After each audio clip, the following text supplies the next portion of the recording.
Estamos aqui, um furo de reportagem aqui da nossa produção, o Fábio Van Garten. Cadê o Fábio? Vamos ver se ele está aí primeiramente. Fala, Fabião.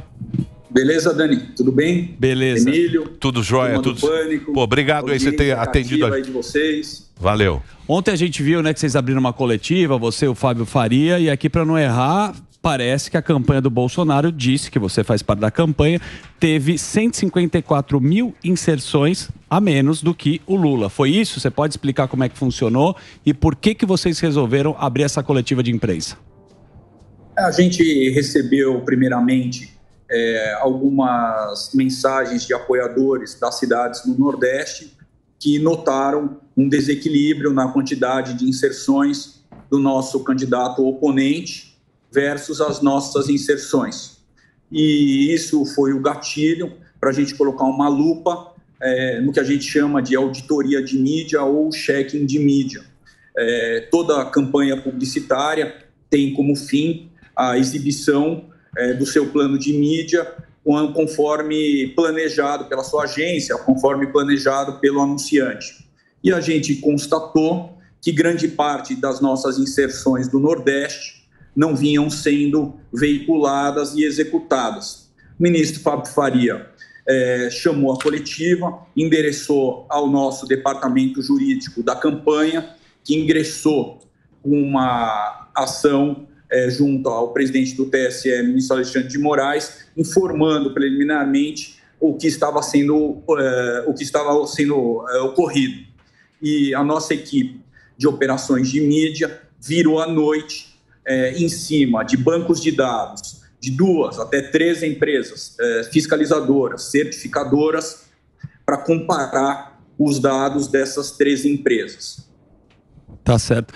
Eu acho legal, Emília, até você estava comentando de uma forma mais didática, explicar como é que funciona, né, essa auditoria. Vocês contrataram 2 empresas, tem um software que ajuda, né, a verificar as inserções. Mas eu gostaria que você explicasse para o público aqui da Jovem Pan, Fabiano. Pois não.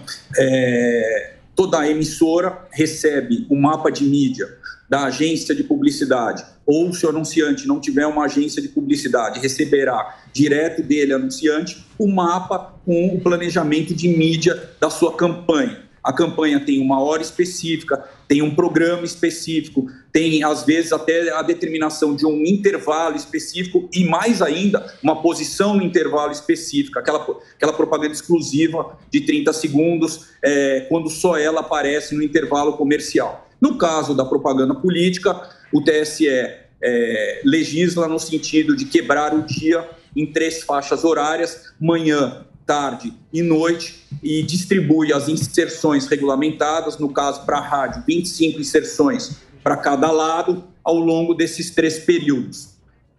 A campanha audita de forma contínua se essas inserções estão sendo veiculadas no conjunto de mais de 4.800 rádios presentes no ecossistema de radiodifusão do Brasil.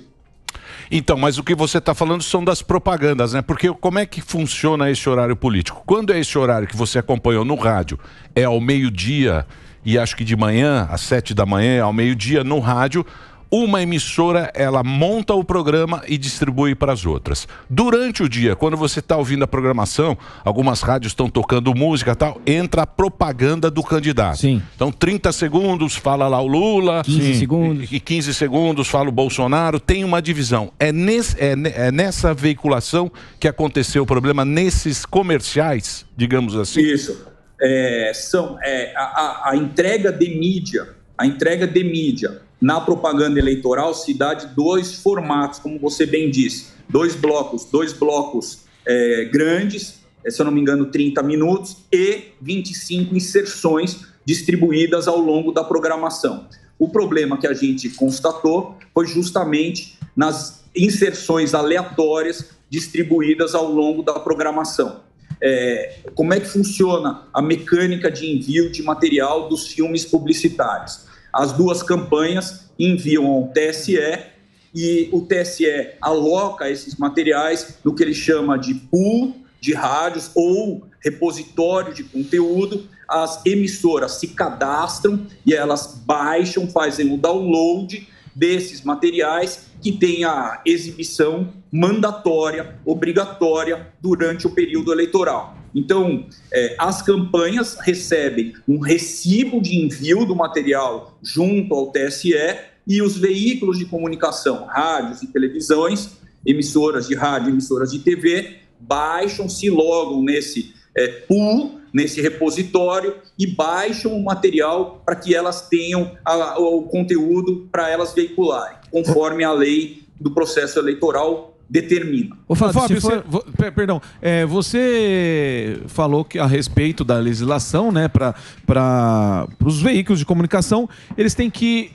arquivar 30 dias, né, o que aconteceu nessas rádios. Vocês já pediram esses arquivos para poder fazer essa auditoria também? E a pergunta que eu faço é, se acaso o TSE vir tornar procedente aí essa informação que vocês levaram a público aí, o que pode acontecer?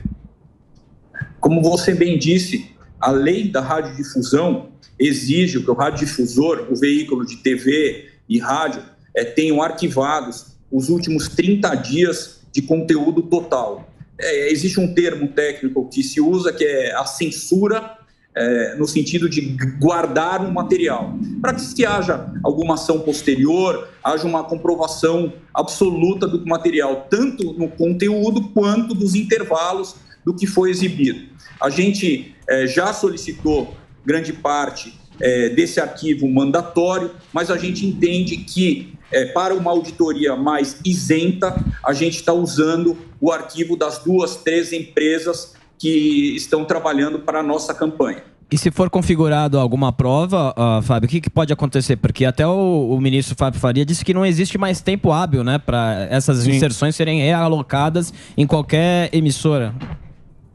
Não cabe à campanha se antecipar ao julgamento ou a qualquer próximo passo jurídico que possa vir a ocorrer. Mas eu adianto a vocês que, conforme o despacho do ministro Alexandre de Moraes determinou ontem, após a nossa inicial, a campanha entregará em mãos ao ministro por volta das 14h30, 15 horas, dentro do prazo legal estipulado por ele, todo o conjunto probatório que mencionamos na coletiva de ontem.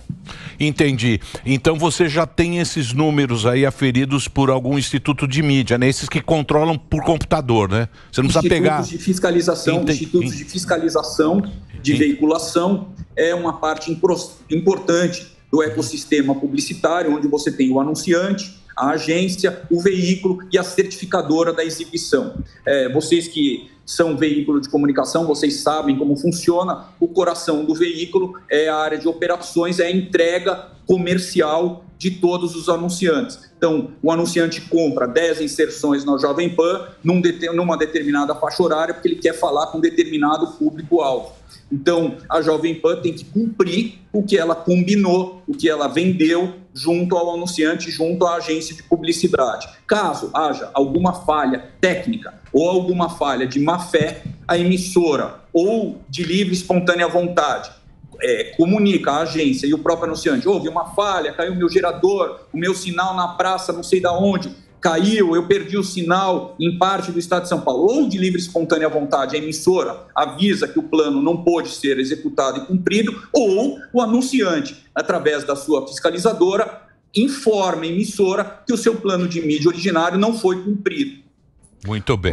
É grave isso aí. Sim. Só a última questão, Fábio, você me corrija, mas parece que vocês fizeram essa auditoria no segundo turno e agora vocês vão buscar essas empresas para fazerem análises do primeiro turno também? Exatamente isso.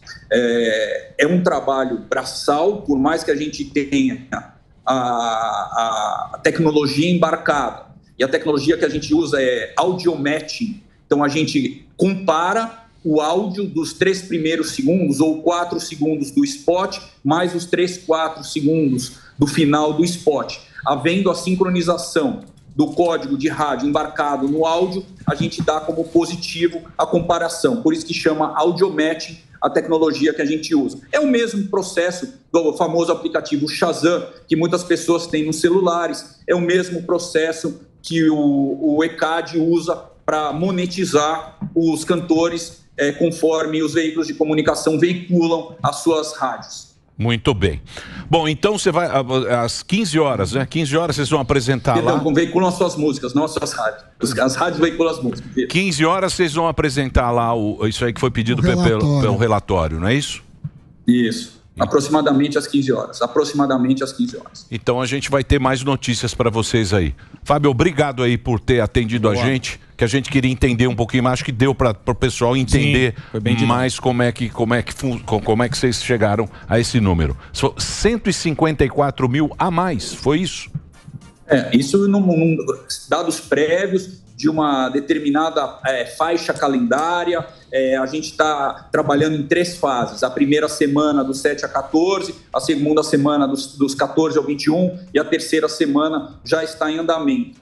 A gente vai começar a pensar fora dessas 3 fases, logicamente o primeiro turno, assim que entregue cumpridas todas as exigências do presidente do TSE, o órgão competente. Valeu. Valeu. Obrigado, Fábio. Obrigado aí pelo papo.